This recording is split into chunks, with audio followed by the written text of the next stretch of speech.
Hi, today we are going to talk about rational functions.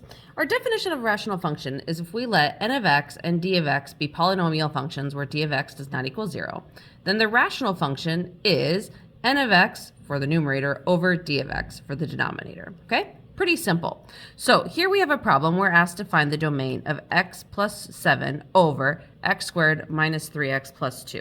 Well, to do this, we're going to set our denominator to be not equal to 0. So x squared minus 3x plus 2 cannot equal 0, right?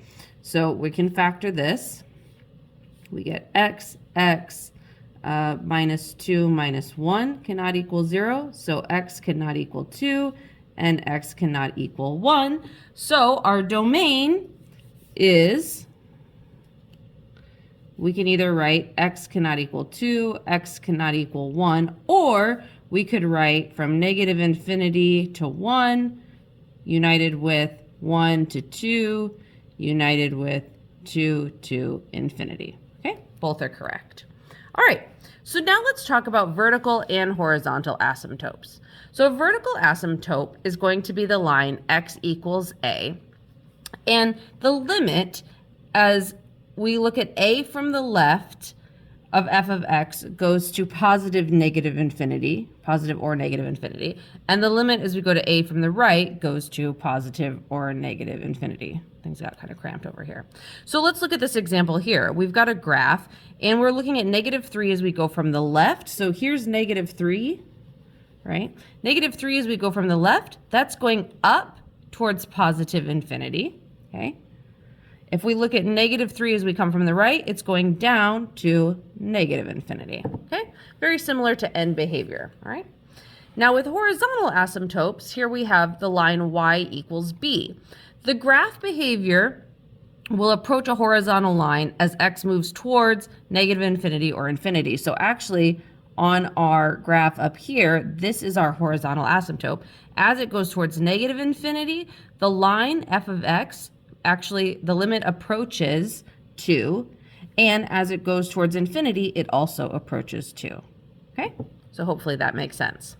All right, let's move on to talking about how we are going to find holes, vertical asymptotes, and actually x-intercepts. So the first thing that we're going to do is factor the numerator and denominator. Then we find the zeros of the numerator and denominator. If we have a common 0 in a numerator and denominator, we have a hole. If we have a unique 0 denominator, we have a vertical asymptote. And if we have a unique 0 in the numerator, then we have an x-intercept. So let's do that with this problem here. We're asked to find the holes, vertical asymptotes, and x-intercepts.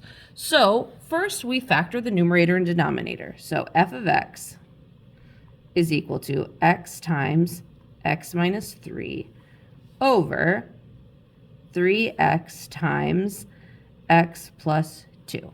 Okay? So our common 0 is x and x. So then we have a hole at, oh, wait. One second.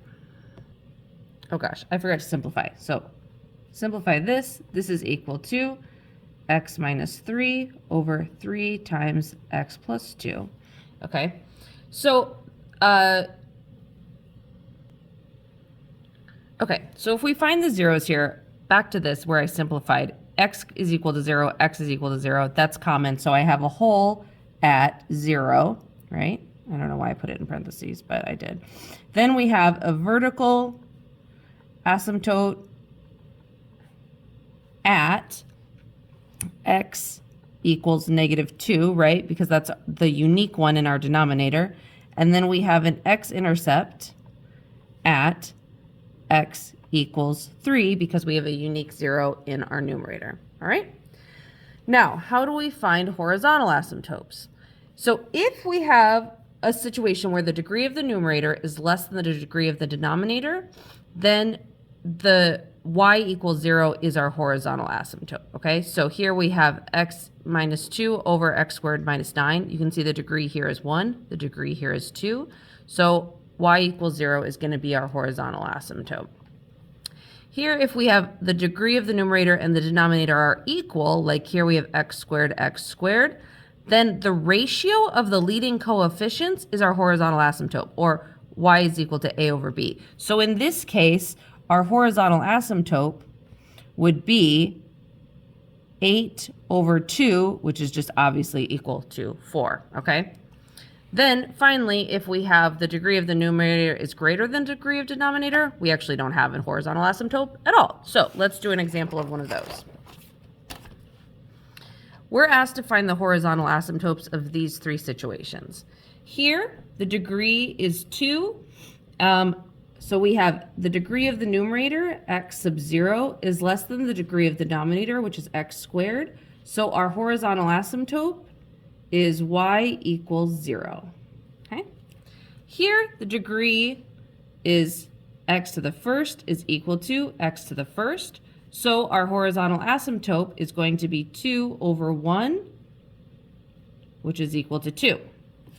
And here we have our degree is x squared, which is greater than x, so we actually have no.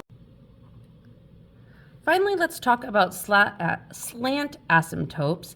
These occur when the numerator is 1 degree higher than the denominator, and the quotient polynomial is found by using synthetic or long division. So here we're asked to find the slant asymptote of x squared minus 6x plus 7 over x plus 5. All we're going to do is synthetic division. So we have 1, negative 6, 7, and we're going to divide that by a negative 5. We bring this down, negative 11, positive 55, so we have 62. That's our remainder, right? So y equals, x minus 11, right? This is the line of our slant asymptote. Okay, that's it. If you have any questions, please ask in class, and I will see you then. Thank you.